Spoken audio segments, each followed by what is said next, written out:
The pale fluorescent light of the clinic sliced across the ceiling like thin blades, cutting through my shallow breaths. The sterile scent of disinfectant, the hum of the ultrasound machine, and a faint rhythmic pulse echoed from the speaker. Not mine, but from the tiny life inside me. I sat still, hands trembling around the black and white image. A faint blur, no bigger than a bean. Yet it was undeniable proof of a new reality. I was pregnant. About 8 weeks along, Miss Campbell, the doctor said, in that practiced neutral tone. Not warm, not cold.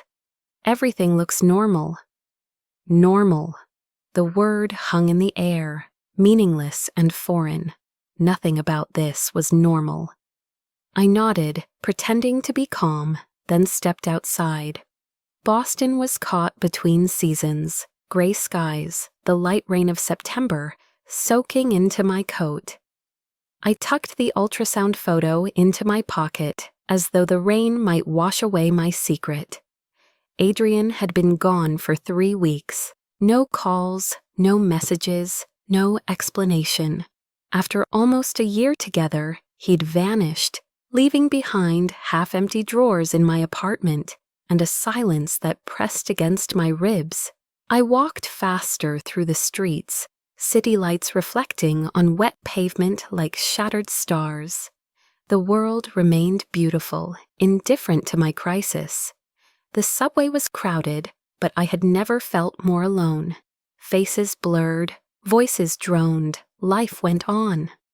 I touched the inside of my coat pocket, the photo still there, a small, fragile heartbeat between paper and skin. Part of me, and part of the man who'd disappeared without a trace. When I finally reached my small Cambridge apartment, I was soaked through and numb with exhaustion. The room smelled faintly of coffee and rain, the only familiar warmth left. I dropped my bag, pulled off my coat, and sank onto the worn-out chair by the window. My phone lit up. I opened our last messages. Can't wait to see you tonight. Miss you. Simple, warm lies. A dry laugh escaped my throat, brittle and painful. Logic told me to delete them, to erase him. But my fingers hovered, frozen. A foolish part of me still wanted to believe there was a reason, an accident, a misunderstanding, something that made his disappearance make sense. But the truth, sharp and undeniable, whispered otherwise. He'd left me. The room felt smaller than ever. I took out the ultrasound photo, laying it on my palm. "Hi there," I whispered, voice trembling. "Looks like it's just you and me now." A tiny broken laugh, followed by silent tears. There was no one to tell. My parents still in Vermont, silent since the day I dropped out of college to chase journalism. My best friend Maggie, halfway across the world on assignment in London. I had no one. I was still sitting in the worn-out chair, my thumb brushing against the ultrasound photo glowing faintly on my phone screen. The room was so quiet I could hear the ticking of the clock and the soft whisper of rain against the window. I just wanted to tell someone who really knew me. Maggie would understand. She always did. Maybe if I sent her this picture, she'd text back, "Oh my God, Nora, why didn't you call me? I'm here." Just reading those words would make the world feel less heavy. I opened my messages, found her name, and attached the photo. My heart raced as I exhaled and pressed send. The phone buzzed once, sent. I smiled faintly, leaning back. But minutes passed. Nothing. No reply, no notification. Maybe she was asleep. It was probably the middle of the night in London. More minutes went by. I reopened the thread and froze. The number wasn't Maggie's. I stared at the digits, my mind scrambling. One wrong number, the last one. A tired laugh escaped my lips. Just a small mistake. No big deal. I started typing a quick "sorry, wrong number" when the phone vibrated again. "Is it mine?" I blinked, reading the message again and again. 4 short words, but they felt wrong, invasive, as if someone were staring straight through the glass at me. I replied quickly, "Sorry, I sent it by mistake. Please ignore." I set the phone down, tried to shake it off, but seconds later, another message appeared. "You live on Elm Street in Cambridge, right?" A chill crawled down my spine. I looked around the small apartment. The yellow light made everything seem distorted, alien. My fingers trembled so badly I could barely type. Another text arrived. "You leave home at 7:30 every morning. You work at the Boston Herald." I stopped breathing. Every word cut deeper, sharper. That information wasn't public. No one should know that. I forced myself to type, fingers numb. "Who are you? What do you want?" This time, the reply took longer, but when it came, it felt like the air had been sucked out of the room. "I know more than you think. Adrian owes me $2 million and something more valuable." My phone slipped from my hand. My chest tightened as I gasped for air. Adrian. His name hit like an electric shock. I bent to pick the phone up, hands shaking violently. "I don't know what you're talking about. Please don't contact me again." I sent the message and placed the phone on the table. My pulse thundered in my ears. Fear settled deep in my stomach, heavy and cold. I turned on every light, pulled the curtains shut, whispering to myself that it was just a sick prank. But a voice in my head whispered back, "He knows where you live, Nora." The phone buzzed again. I hesitated, staring at the blue glow pulsing from the screen. "You can't block me, Nora." A small cry escaped me as the phone slipped and hit the floor with a crack. Outside, the wind howled through the narrow window frame. The rain grew harder, angrier. I picked the phone up, turned it off, my palms slick with sweat. I just wanted it quiet, wanted it to stop. But in the thick silence that followed, there came 3 knocks, low, steady, deliberate. Thud, thud, thud. I froze, clutching the phone to my chest. Another 3 knocks, louder, controlled. My body moved on instinct, one step, then another, toward the door. My heartbeat pounded so violently I could feel it in my throat. A man's voice, deep and calm, came from the other side. "Miss Campbell, Mr. Varela requests your presence right now."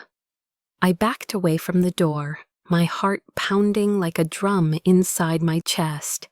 The voice outside came again, deep, steady, more like a command than a request.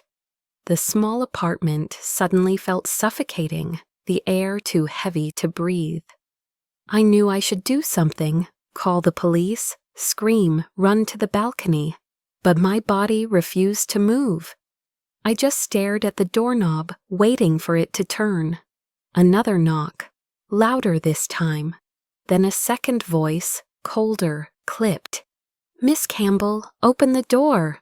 We don't want to make a scene." I stumbled backward until my spine hit the table. My phone was still in my hand. I tried to dial 911, but the screen was dead. I'd forgotten to turn it back on. Panic tightened in my chest. I plugged it in, pressed the power button, but before the screen could light up, the lock clicked. Someone was unlocking my door. I threw the phone onto the bed and ran for the kitchen, grabbing the small fruit knife on the counter. My hand shook violently, the blade glinting under the flickering light. The door burst open and slammed against the wall. 2 men stepped in, tall, broad-shouldered, dressed in black suits. Rain soaked their coats, and the air filled with the metallic scent of storm and danger. One of them raised his hand slightly, his tone calm, practiced. "Don't be afraid, Miss Campbell. Mr. Varela just wants to talk. He doesn't intend to hurt you." I held the knife up, my voice cracking. "Stay back. I'll scream. The second man arched an eyebrow, took one deliberate step forward.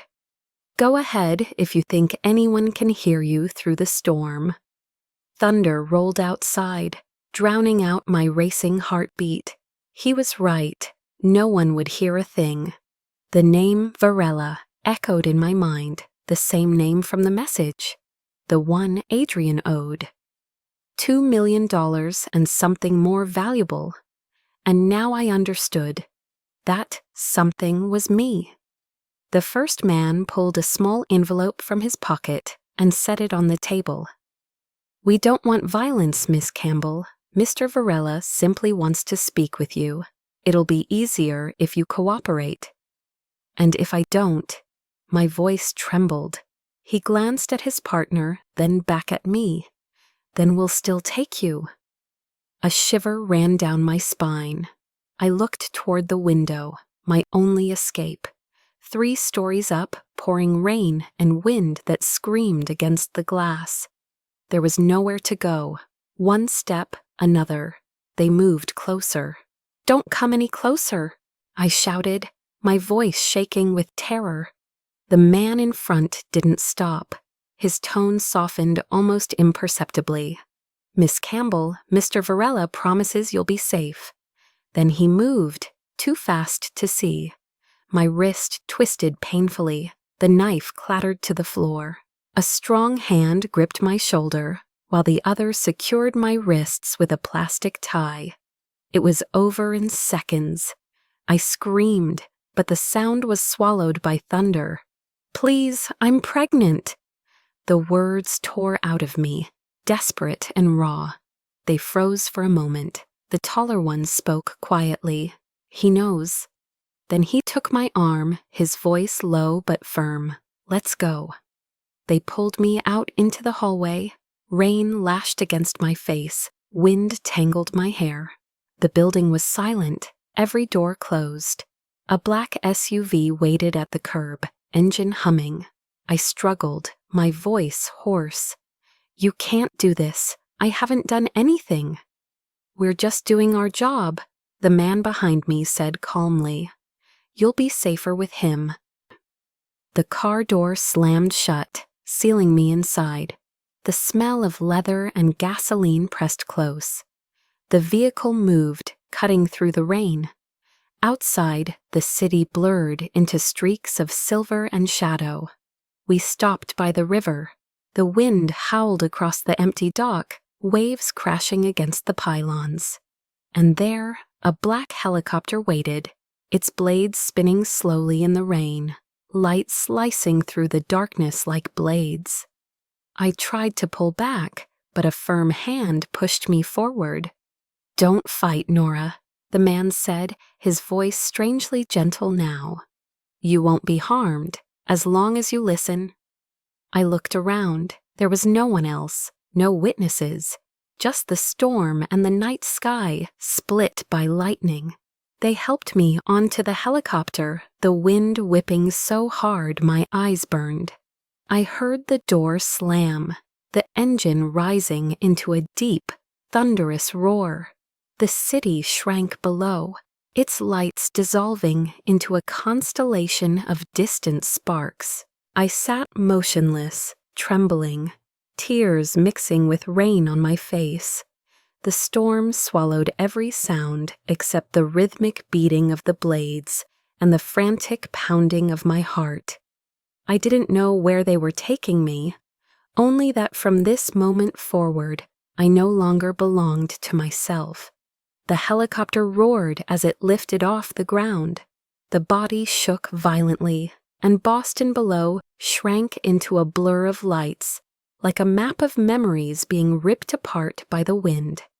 I sat frozen, wrists loosely bound, staring through the round window, trying to believe this was all just a nightmare. But the cold wind seeping through the metal frame and the stench of fuel reminded me it was real. One of the men leaned down and placed large headphones over my ears.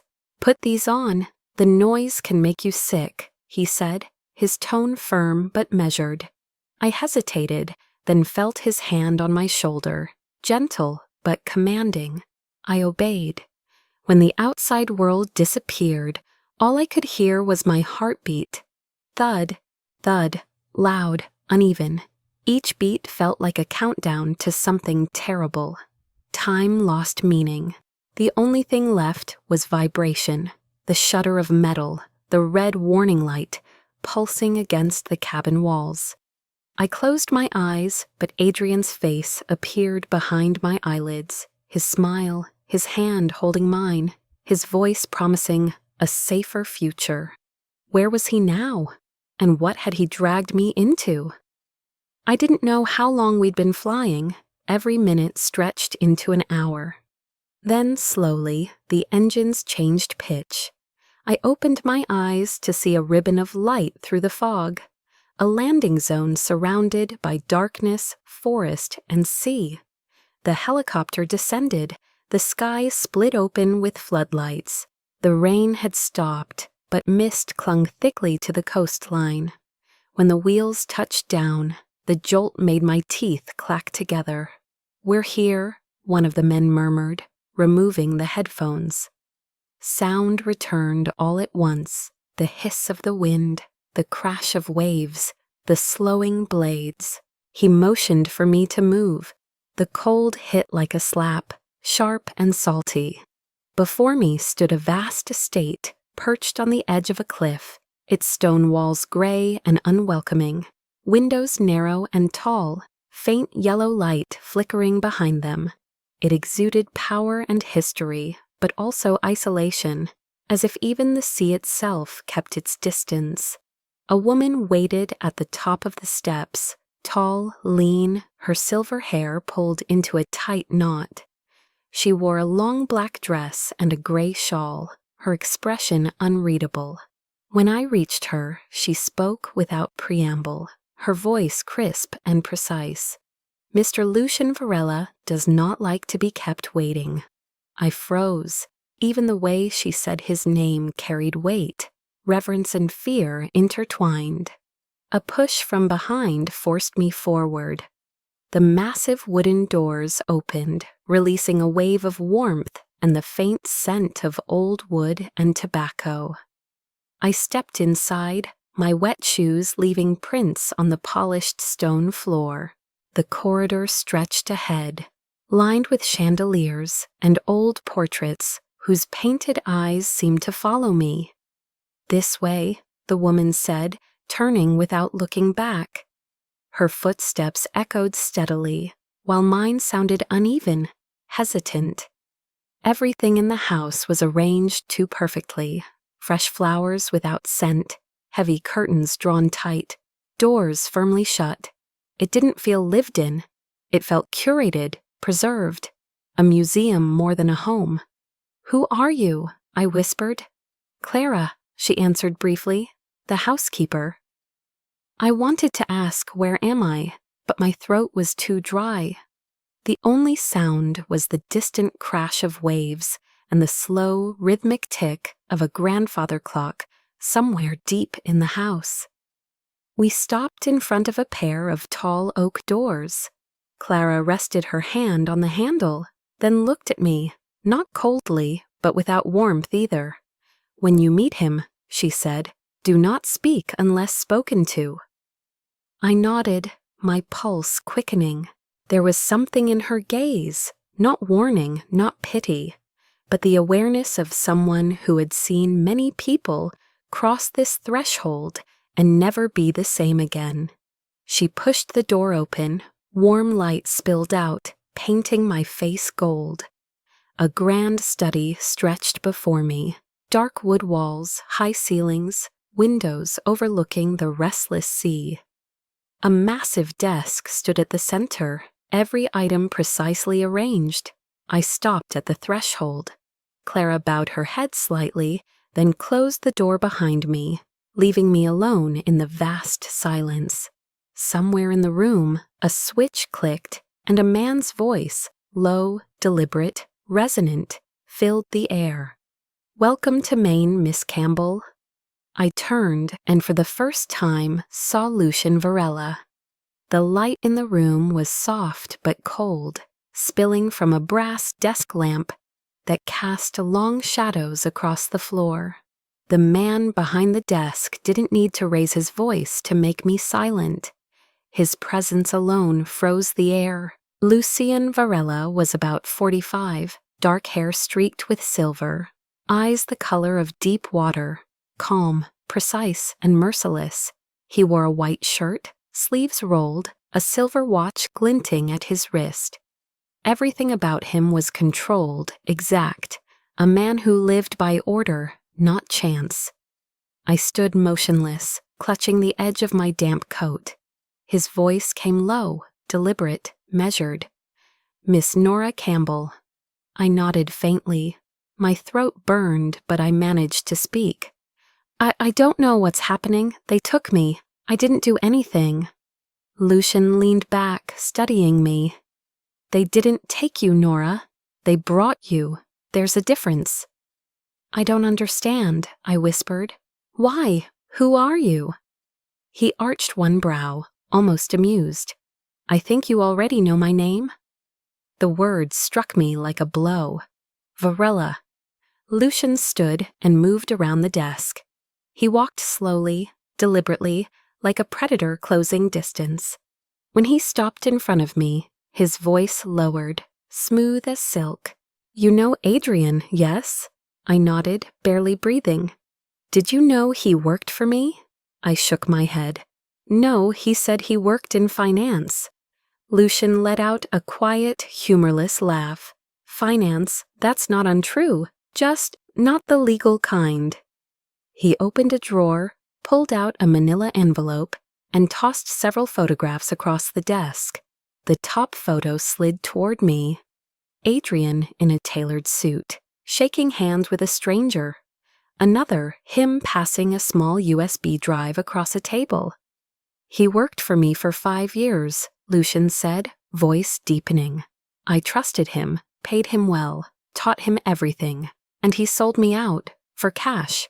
$2 million and encrypted data that doesn't belong to him." I felt the color drain from my face. I shook my head, stammering. "No, that's not possible. Adrian isn't, he wouldn't." Lucian's eyes didn't waver. "Are you sure? How long did you live with him? How much did you really know about the man sharing your bed?" I had no answer. My mind flooded with images. Adrian laughing, Adrian promising, Adrian vanishing. "You expect me to believe you knew nothing?" Lucian's tone sharpened, cutting through my silence. "I swear I didn't know," I said quickly, tears spilling down my cheeks. "I had no part in it. Please, you have to believe me." He watched me for a long moment, expression unreadable. Then he said quietly, "I want to believe you, Nora, but people close to traitors rarely stay innocent." The words sank like a verdict. Lucian turned back to his desk, tapping his fingers lightly against the wood. "Adrian's on the run. He took the money and the data. The Russians want it back, which means they'll come for him and for you. You're the only thread connecting him to this world." I tried to steady my breath. "So what are you going to do with me?" His eyes met mine. "Keep you here." "Why?" "To protect you," he said after a pause, "and to make sure he comes back." I took a step back, voice rising. "I'm not your bait." Lucian didn't move, didn't even blink. A faint, dangerous smile touched his lips. "No, you're just standing in the wrong place at the wrong time."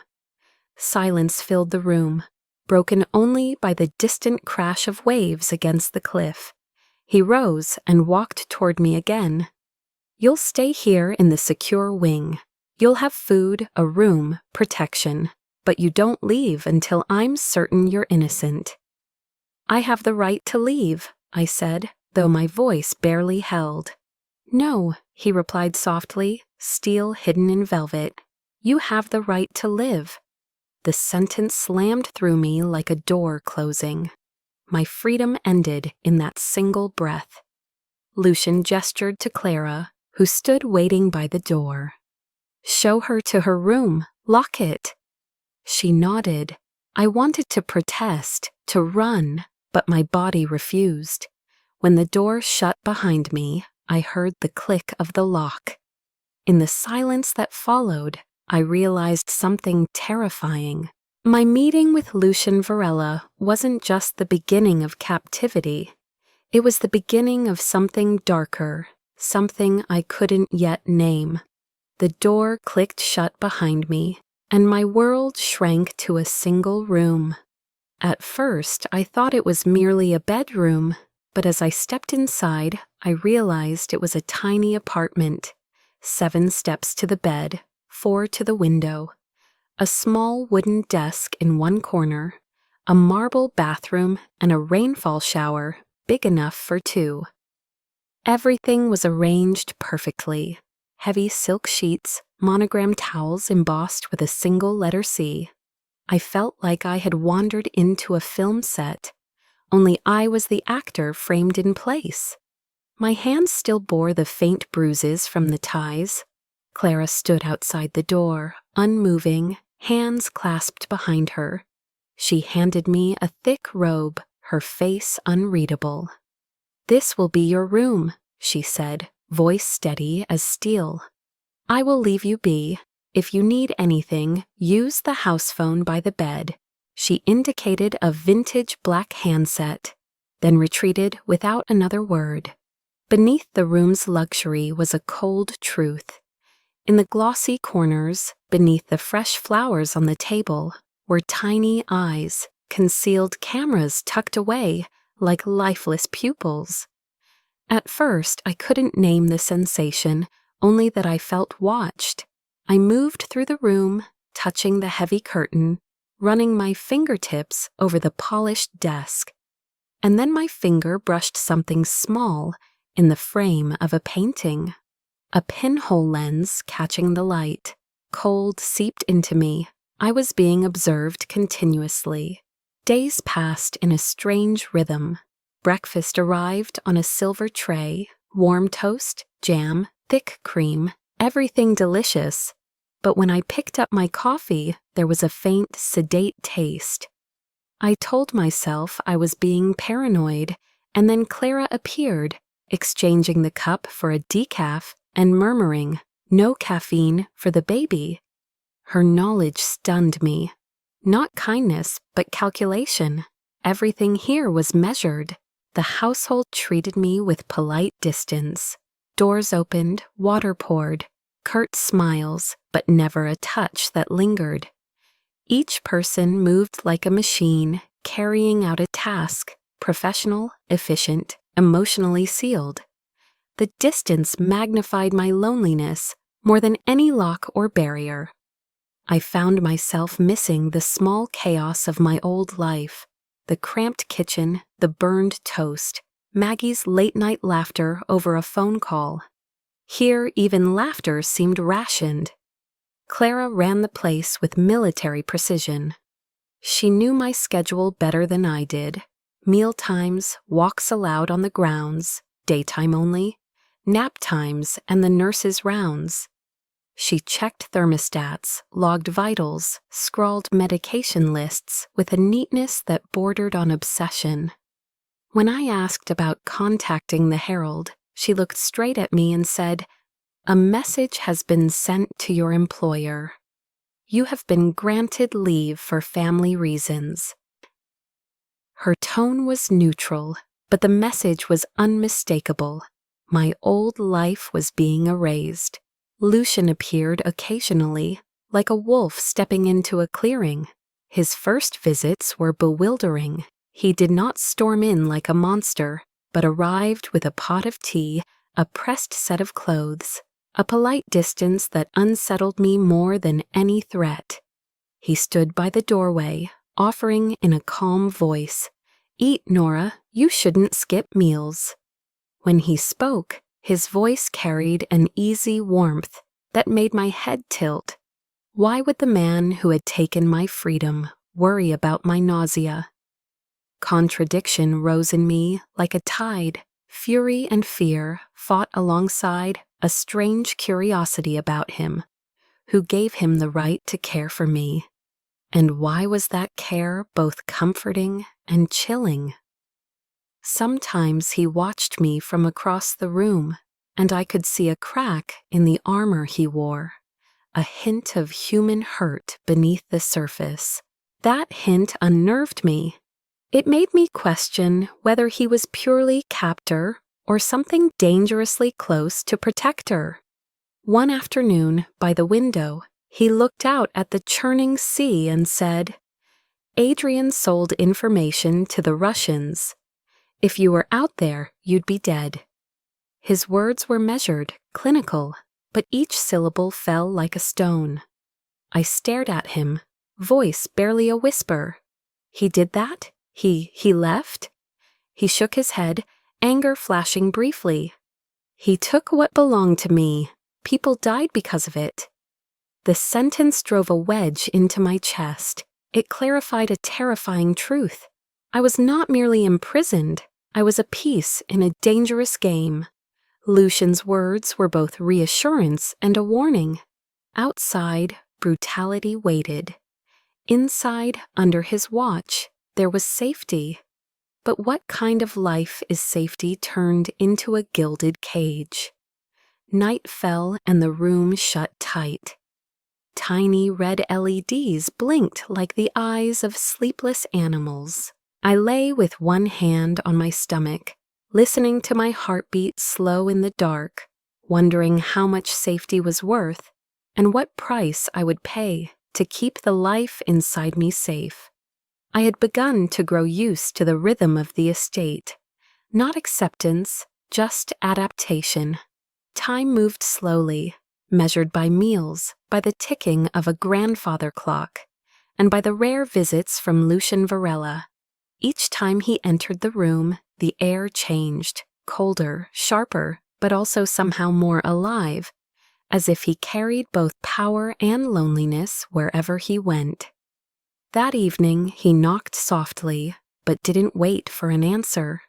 He came in carrying a folder and a glass of whiskey. Setting both on the table, he looked at me with an expression I couldn't read. "Forgive me if my presence disturbs you," he said evenly, "but I need someone to talk to." I blinked. "I thought you had plenty of people for that." "No one tells me the truth," he replied simply, "and I'm tired of lies." Silence settled between us, filled only by the crackle of fire in the hearth. The golden light carved deep lines into his face, revealing not age, but weariness. "Do you have siblings?" he asked suddenly. "A sister," I said softly. 3 years younger." He nodded, a faint smile flickering and dying. "I had a brother once. His name was Marco." He didn't look at me as he spoke, only into the fire. "He worked for me, much like Adrian did. Smart, loyal, or so I thought. 3 years ago, during a deal with Eastern Contacts, someone leaked my location. That night, a bomb went off in my car. I lived, Marco didn't." The air in the room thickened. I could hear my heartbeat, the sea outside, the steady breath of the man before me. His voice turned rough, dragging over gravel. They told me Marco was the informant. I refused to believe it. But when I checked the accounts, the transfers, it all pointed to him. I'll never know the truth, but I learned something. Betrayal never comes from enemies. It comes from those you trust. I stared at him, the man who had terrified me, now sitting there, haunted by the ghost of his brother. His ruthlessness suddenly made sense. Beneath the iron control was grief that had never healed. "Family is everything," he said at last, his eyes distant and shadowed. "Do you understand?" I nodded silently. When someone destroys that, all that remains is ash. He lifted the glass but didn't drink. The amber liquid caught the firelight like a living thing. You see, Nora, I don't believe in law. I believe in balance. For every loss, there must be payment. There was no anger in his tone, only certainty, as if justice, to him, was arithmetic. A chill went through me, and yet, pity stirred somewhere deep. For the first time, Lucian wasn't a crime lord. He was a man who had lost too much. He turned after a moment, his gaze settling on the faint swell of my stomach. Your family is growing, he said quietly. Don't let anyone take that from you, not even yourself. I lowered my eyes, gripping my hands tightly. For a fleeting second, I saw him differently, not as my captor, but as someone who understood in ways I wished he didn't. And that frightened me more than anything. The next day, Clara entered carrying a folder. You should know, she said coolly. Mr. Varela has arranged for your indefinite leave. I froze. What? Boston Herald received notice. They believe you need time for personal matters. Your position remains, but your salary is suspended. I stood motionless. He wasn't just imprisoning me behind walls. He was erasing me, piece by piece. I didn't ask for that, I whispered. Clara's lips curved in the faintest shrug. No one asked you. When she left, the door closed softly. I sank onto the bed. What I felt wasn't just the absence of freedom. It was the erosion of identity. Out there, life continued. People worked, laughed, drank coffee. While I was becoming a ghost, no one remembered. Evening light spilled through the window, glinting off the small lens in the corner of the room. I looked straight at it and whispered, I'm still here. I didn't know who I was saying it to, them or myself. After Clara brought the news of my indefinite leave, my days blurred into a quiet monotony, each one identical to the last. Breakfast, reading, a supervised walk through the garden, and long nights within stone walls. Lucian's estate ran like a perfectly engineered machine. No errors, no noise, no mention of the world beyond. Sometimes I felt myself fading.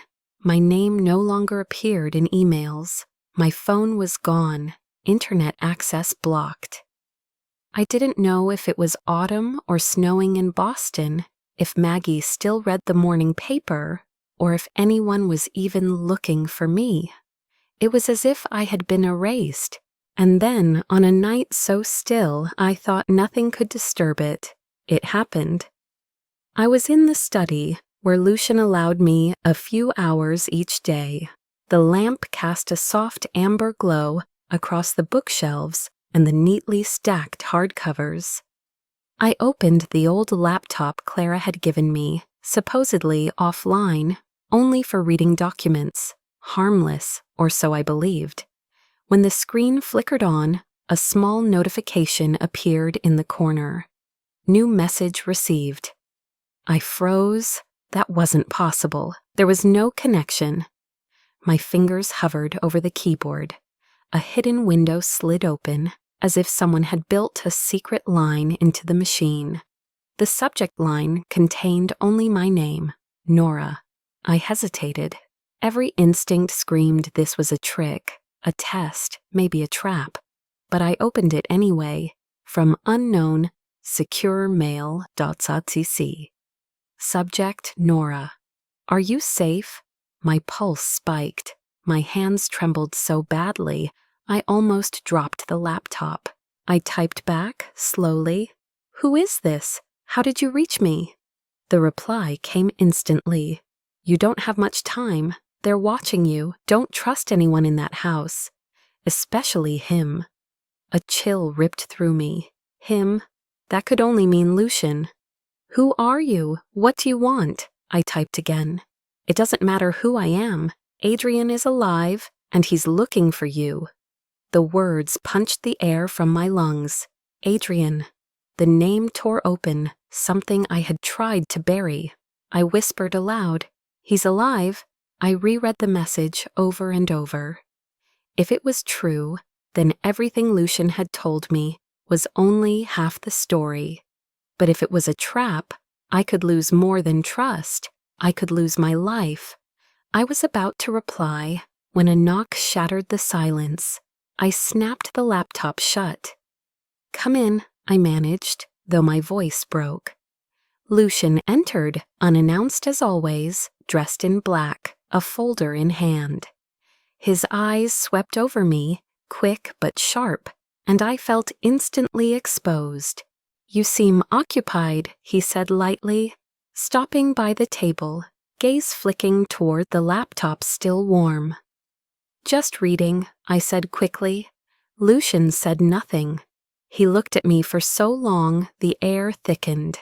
Then he reached out, closing the laptop with a soft click, his palm resting briefly on the lid, testing, maybe confirming. "Clara should tighten the offline protocols," he murmured, almost idly. I swallowed hard. He knew, or at least suspected. "Lucian," I began, but he raised a hand.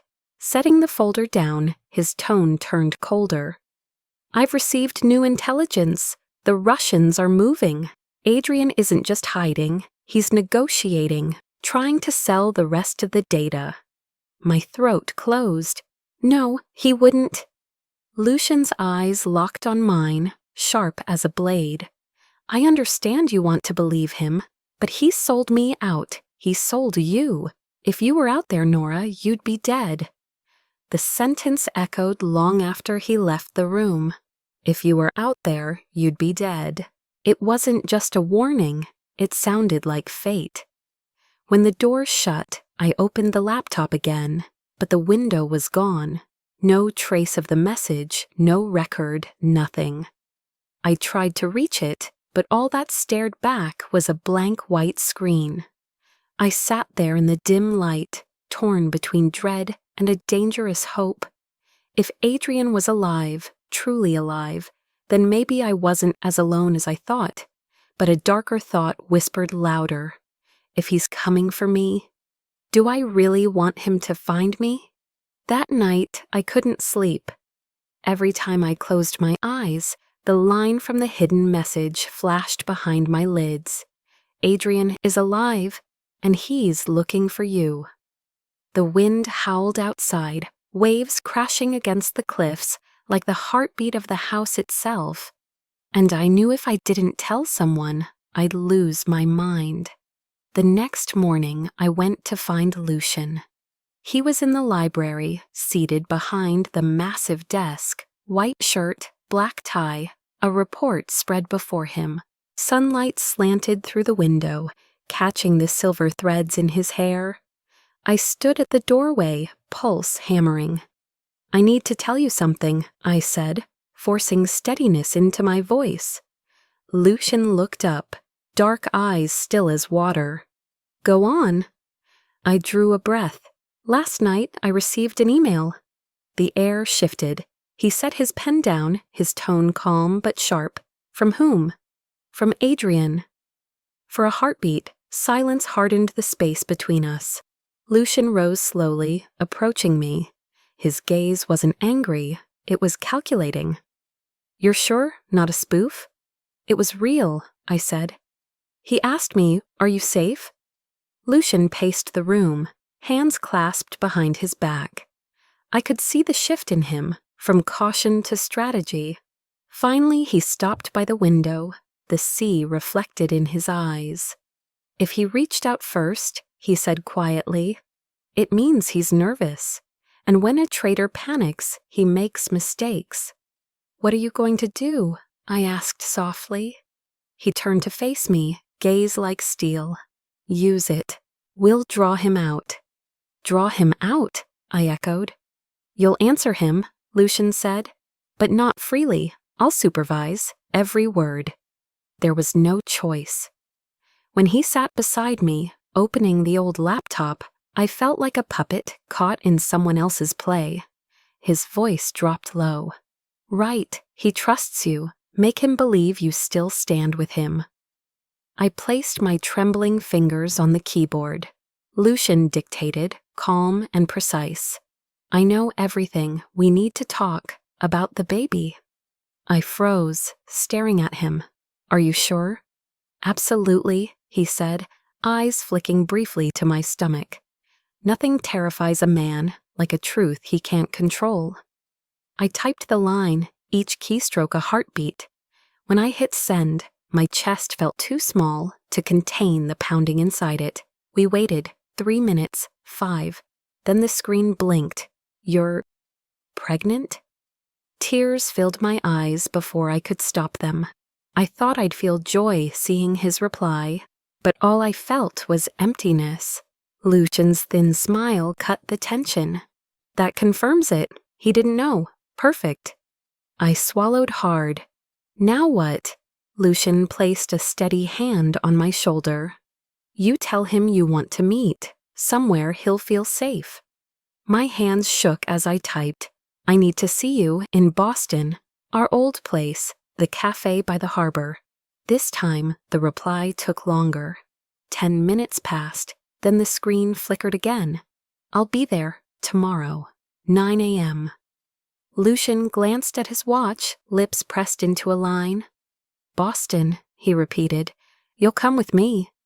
I turned toward him, my voice trembling. You're using me as bait? His expression didn't change. Not bait, a key. You're the only one who can make him walk into the light willingly.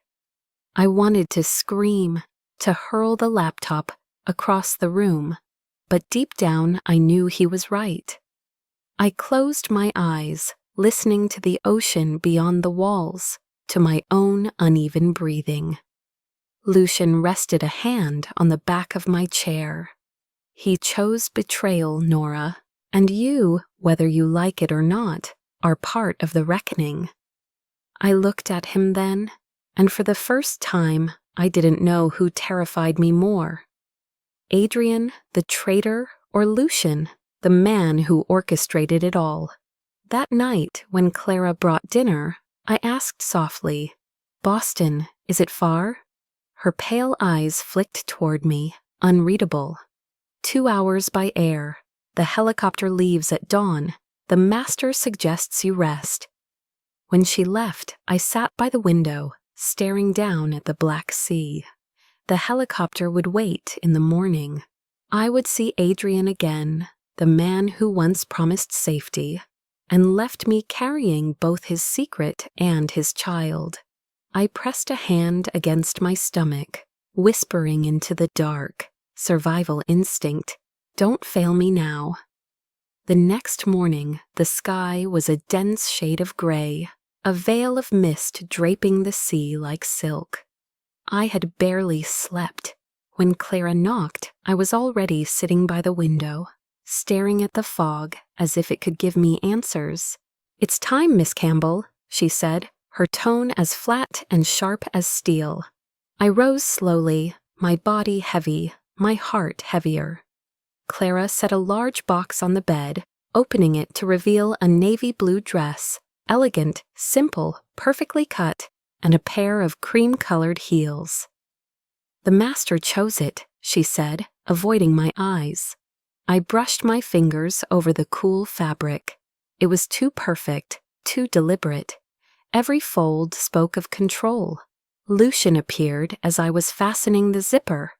He lingered at the doorway, not entering, but his gaze traced over me with quiet calculation. That color suits you, he said. Calm, convincing. I said nothing, only adjusted the strap on my shoulder, feeling exposed under his scrutiny, not in a sensual way, but as if being measured, assessed. He approached, placing a small black velvet box on the table. This is for you. What is it? I asked cautiously. He opened it, revealing a platinum necklace with a clear stone at its center. Light danced across its surface. Not just jewelry, Lucian explained softly. "Inside is a microphone and tracker. If anything happens, I'll hear it." I hesitated. "So you'll be listening to every word I say?" "Not to spy," he said, his voice firm but gentle. "To protect you and the child." His care felt like a paradox, part safety, part shackle. I fastened the necklace. The stone lay against my skin, cold as a brand. Lucian watched, then said quietly, "You know, I once promised a woman I'd keep her safe. I failed." I met his eyes. For once, there was no hardness, only a kind of haunted sorrow. "I won't fail again," he said. We didn't speak after that. Clara brought me ginger tea. "Good for the baby," she muttered. I drank, throat burning. My thoughts spun. What if Adrian truly wanted to make amends? What if he was my only way out? But if Lucian was right, if Adrian's words were another trap, then trusting him could destroy me. When I stepped outside, the helicopter was already waiting. The blades turned lazily, slicing the fog. Lucian stood nearby, long coat whipping in the wind, half his face silvered by dawn. "Are you ready?" he asked, his voice steady. "I don't know," I admitted. "A truthful answer," he said, almost approvingly. Then he moved closer. The scent of sandalwood reached me before his touch.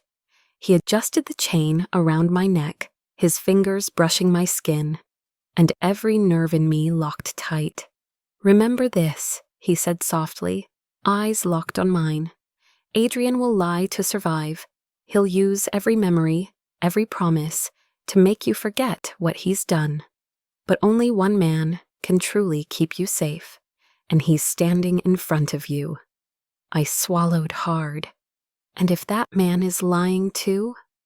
Lucian tilted his head slightly, a faint, unreadable smile touching his lips.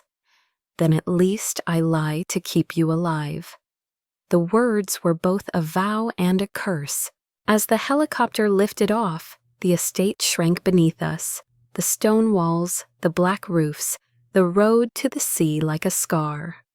Across from me, Lucian sat with eyes closed, composed, the image of a man accustomed to steering fate itself.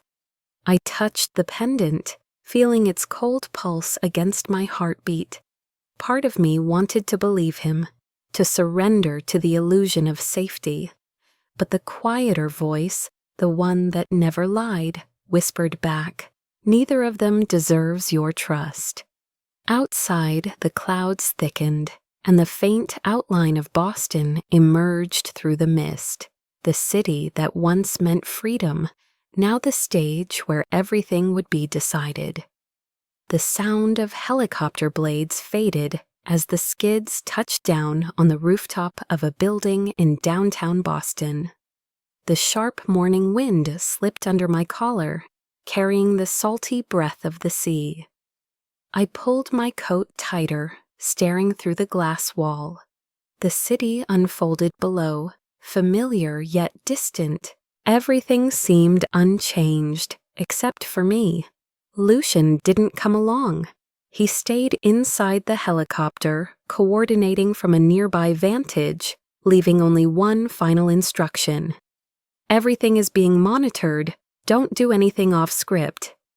I nodded, fingers tightening around the necklace at my throat. The small crystal felt cold, alive, like an invisible eye watching. 2 guards dressed like businessmen walked behind me, silent but alert. The cafe was on a corner near the harbor, the same place Adrian and I used to meet. Everything looked the same. The clear windows, the faint clinking of spoons on porcelain, the smell of coffee laced with cinnamon and nutmeg.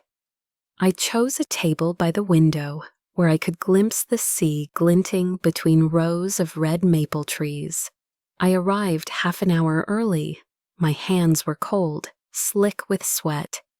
I didn't know if I was waiting to meet the man I'd loved, a traitor, or a ghost wearing Adrian's face. 15 minutes later, the door opened. The small bell above it chimed softly. Adrian stepped in. I recognized him instantly, though he was thinner, hollow-eyed, his face shadowed with exhaustion.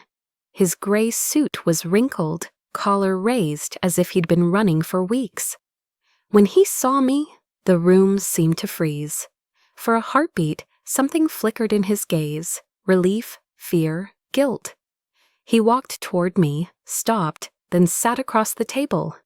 "You still look beautiful," he said quietly, his voice rough and unsteady. I forced myself to stay calm, though my pulse pounded against my throat. "You look like someone who just crawled out of hell." Maybe I did. He gave a thin, broken smile, then leaned closer. "But I survived because of you." I looked at him, my tone sharper than I intended. For what? To send me another lie? Adrian's eyes widened, desperate. "No, Nora, I'm not lying. I left because I had to. Lucian isn't who you think he is. He's a killer." I frowned slightly. "What are you talking about?" "Marco, his brother," Adrian said quickly, voice trembling but firm. "He killed him, Nora. His own blood. Marco just wanted out, wanted to leave the business. Lucian had his car rigged to explode. I was there. I saw everything. And then he came for me." The words made my stomach twist. I remembered Lucian's eyes when he spoke of his brother's death. Grief too raw to fake? Could it all have been a lie? Adrian reached for my hand, warm but shaking. "I took the money so we could disappear, start over. I didn't betray you. I did it for you, for our child. You just have to trust me, one last time." I said nothing. The crystal at my neck burned cold, reminding me Lucian was listening, waiting for every word. "There's a boat waiting at the harbor," Adrian continued softly. "A friend arranged it. If we leave today, we can be gone by nightfall. No one will find us. I'll protect you, both of you." "You swear?" I asked, barely above a whisper. "I swear." I looked into his eyes. There was something different in them, something hollow where love used to live. The warmth I remembered was gone, replaced by fear and calculation. Still, I nodded. "All right, let's go." Relief washed over his face. He squeezed my hand tightly and stood. Through the cafe's window, I caught sight of Lucian's 2 guards sitting at a nearby table, pretending to read newspapers. One of them looked up briefly and gave a subtle nod. "We're here." We exited through the side door. The air outside bit cold against my skin. The wind from the harbor carried salt and oil. Adrian walked fast, gripping my wrist as if afraid I might vanish. "The car's right there," he said. A black SUV waited in the shadows beside a wall, engine running. He opened the back door, glancing over his shoulder. "Hurry, Nora." I moved closer, but when I leaned to look inside, my breath caught in my throat. The driver wasn't just any man. He was large, with a scorpion tattoo curling up his neck, his coat open enough to reveal a silver handgun at his waist. His expression was blank, empty, unmistakably Russian. I stepped back. "Adrian, who is he?" Adrian froze, forcing a crooked smile. "Don't worry, they're helping us." "The Russians?" I whispered. "Are you insane?" He gripped my shoulders, his voice low and raw. "I had no choice. They want the data, and they need you to believe me. Once they have it, we'll be free." "Free?" I laughed bitterly, tears stinging my eyes. "You sold me to the Bratva and call that freedom?" Adrian's face hardened, panic turning to resolve. "There's no time to argue. Please, Nora, get in the car." I shook my head, stepping back again. My heart pounded so loud it drowned everything else. Lucian's warning echoed in my mind. Adrian will lie to survive. A sound rang from somewhere behind us, a sharp metallic click, then silence. Adrian turned his head. On the ground beside him, I saw it, a small red dot sliding slowly across his collar. I didn't even have time to scream. The gunshot cracked through the morning air. Adrian staggered, eyes wide, a crimson bloom spreading across his chest. His lips moved, trying to speak, but only blood came out. The Russian reached for his weapon, but a second shot split the air. He collapsed forward in his seat, a neat hole in his forehead. I stood frozen. The acrid scent of gunpowder mingled with the salt of the sea. The wind tore at my hair, whipping it across my face. Around my neck, the pendant glowed faintly, cold, alive, watching. Lucian had kept his word. He'd protected me. But as I stared at Adrian's body, lying on the wet pavement, my hands trembling, tears spilling down my cheeks, I understood something terrible. That a part of me had died with him. Not because I still loved him, but because I had once believed that love could save a soul. Now I knew, in Lucian Varela's world, love was just another form of power, and whoever loved first lost. The wind from the harbor swept through the narrow alley, carrying the metallic scent of blood mixed with salt. I stood frozen, ears ringing, eyes locked on the widening pool beneath Adrian's body. Then a faint sound broke through, a shallow, pained groan. He was still alive. I dropped to my knees, instinct warring with reason. When I leaned closer, Adrian's eyes fluttered open, his face twisted in agony. His trembling hand reached for me. "Nora, listen to me." I pulled back, my voice breaking between anger and fear. "No, Adrian, you sold me. Where were you taking me? What were they going to do to me, to my child?" He gasped for air, blood pooling at the corner of his mouth, but his tone was still defiant. "I had no choice. Lucian's men wanted me dead. The Bratva promised I'd live if I gave them you and the baby." My heart clenched painfully. "They only wanted me?" He shook his head weakly. "No, they wanted the child. They think the baby is leverage, a way to control Lucian. I just wanted to survive, Nora. I didn't want to die like Marco." At that, I no longer recognized the man before me. This was not the Adrian who once laughed when I cried, over lost paychecks, who held me through blackouts, who called me the only light left in his life. That man was gone, replaced by someone hollow, corrupted by fear. I took a breath, my fingers brushing the cold stone at my neck. Lucian's words echoed in my mind. "If anything goes wrong, just say honeymoon."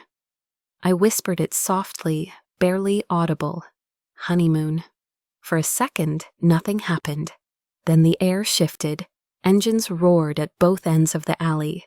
Shadows emerged through the mist, fast, silent, precise. Adrian's eyes widened as he understood. He lurched upright, clutching my arm, yanking hard. "No, you set me up." I tried to break free, but he was faster. His bloody hand seized my arm. The other drew a pistol from his waistband and pressed it against my ribs. His breath came in ragged bursts, reeking of smoke and blood. "Nobody move," he shouted, toward the figures closing in. "I'll kill her." Headlights flooded the alley, revealing armed men in tactical gear. And then I saw him, Lucian, emerging from the shadows, calm and unarmed, his presence radiating quiet authority. "Easy, Adrian," Lucian said, voice low but sharp enough to cut through the wind. "Put the gun down. You're bleeding out, and we both know you don't want to die here." "Don't come any closer," Adrian yelled, his hand shaking violently. "You killed Marco. I know what you did." Lucian stopped, eyes unreadable. "You're wrong. Marco died because he trusted the wrong people, just like you." "Shut up," Adrian screamed, pressing the barrel harder into my side. His eyes gleamed, no longer with fear, but desperation. Lucian spoke again, calm and deliberate, like soothing a wounded animal. "They tricked you, Adrian. The Bratva never intended to spare you. Even if you delivered Nora, they'd still kill you, you know that." Adrian's breathing quickened. I just wanted to live." Lucian took one slow step forward. "Then let her go. I'll give you a chance." Adrian shook his head, tears and sweat streaking down his face. "I don't trust you." "But she did," Lucian said softly, "and you betrayed that trust." I felt Adrian's hand tremble. His grip faltered, and in that flicker of hesitation, memory flashed. The morning Lucian forced me through self-defense drills, showing me how to strike. "Again," he'd said. "The abdomen, quick, sharp, decisive." I took a deep breath and moved. My elbow slammed into Adrian's stomach, all my strength behind it. He doubled over, the gun firing as he fell, the shot grazing my shoulder, burning. I spun, kicking his wrist hard. The pistol clattered to the ground. Lucian surged forward, signaling his men. Two operatives closed in from both sides, forcing Adrian down before he could recover. The metallic click of handcuffs echoed sharply. I leaned against the wall, breath ragged, my shoulder wet with blood. Lucian approached, his gaze steady but softer than before. "You did well," he said quietly. I looked down at Adrian, the man who had once been my whole world, now broken, pinned to the cold concrete, his face streaked with blood and tears.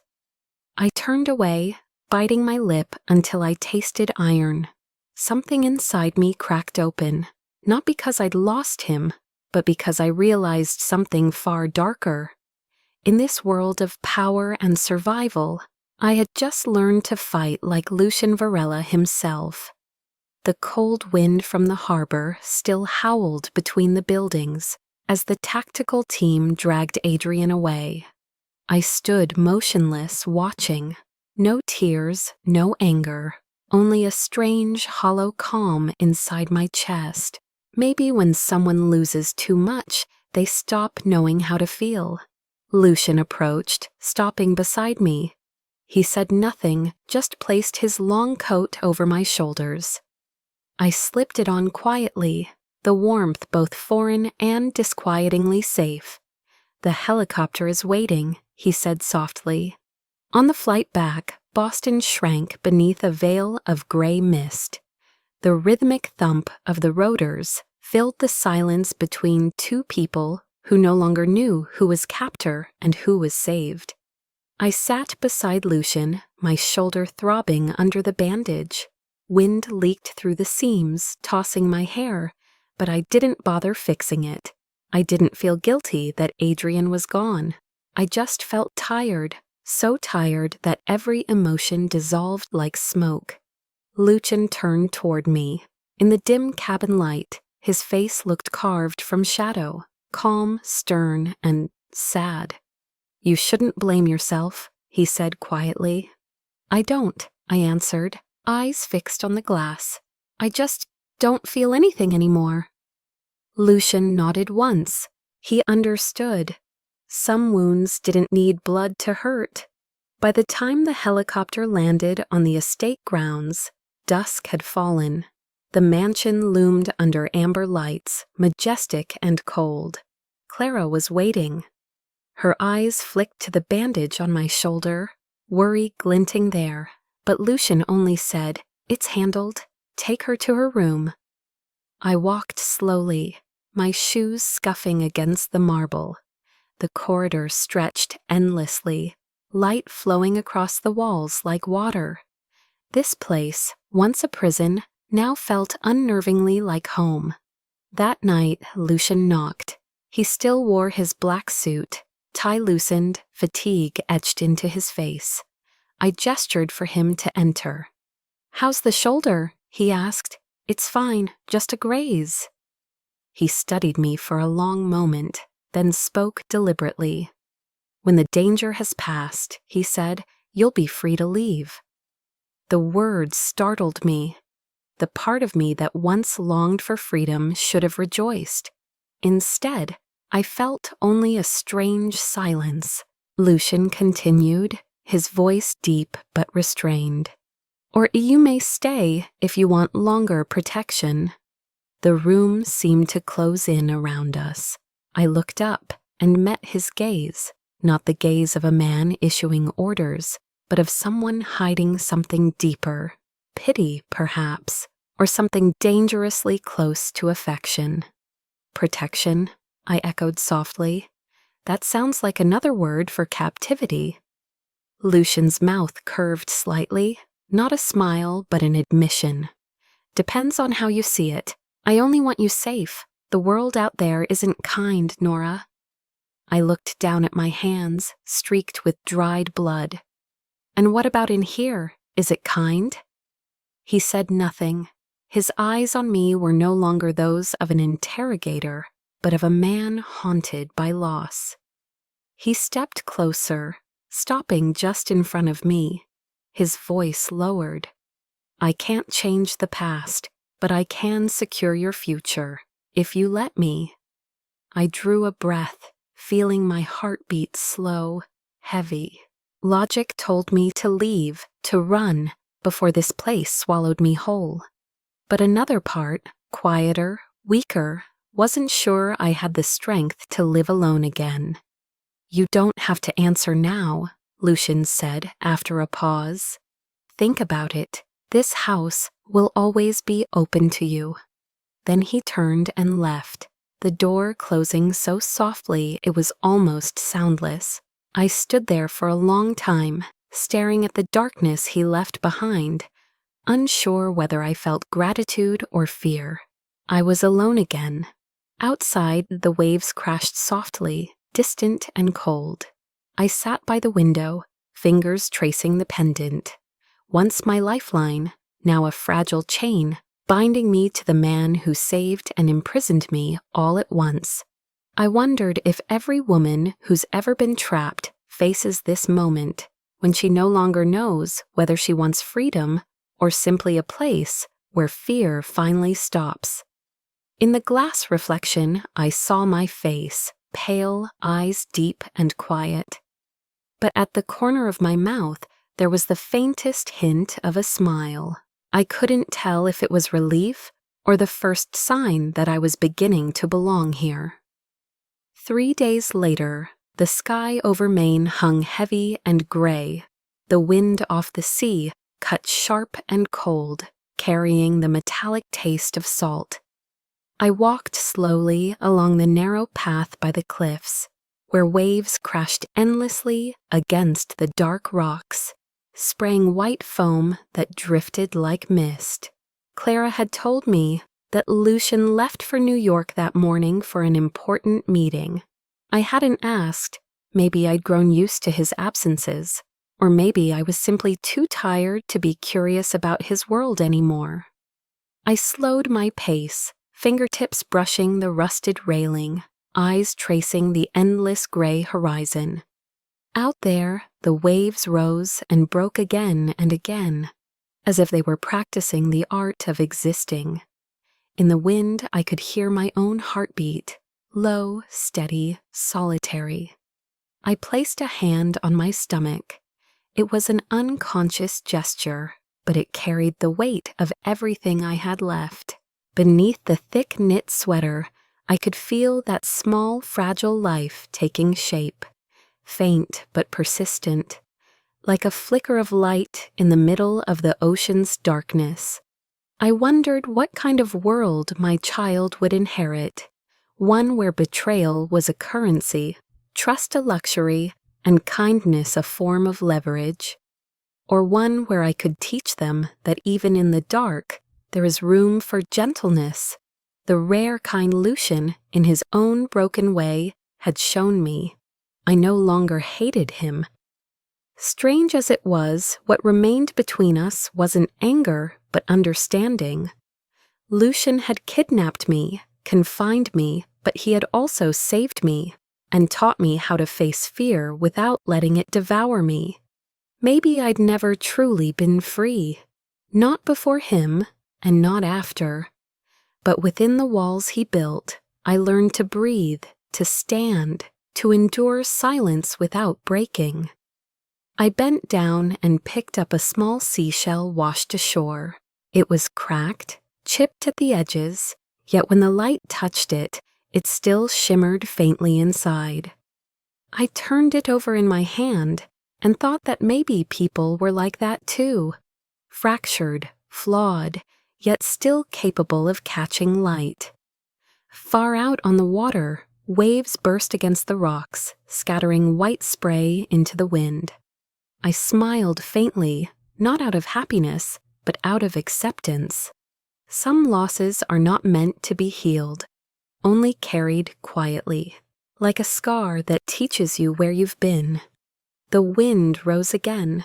I pulled my scarf tighter, eyes still fixed on the horizon. In the distance, the mansion stood like a fortress, solitary, cold, but unshakably solid.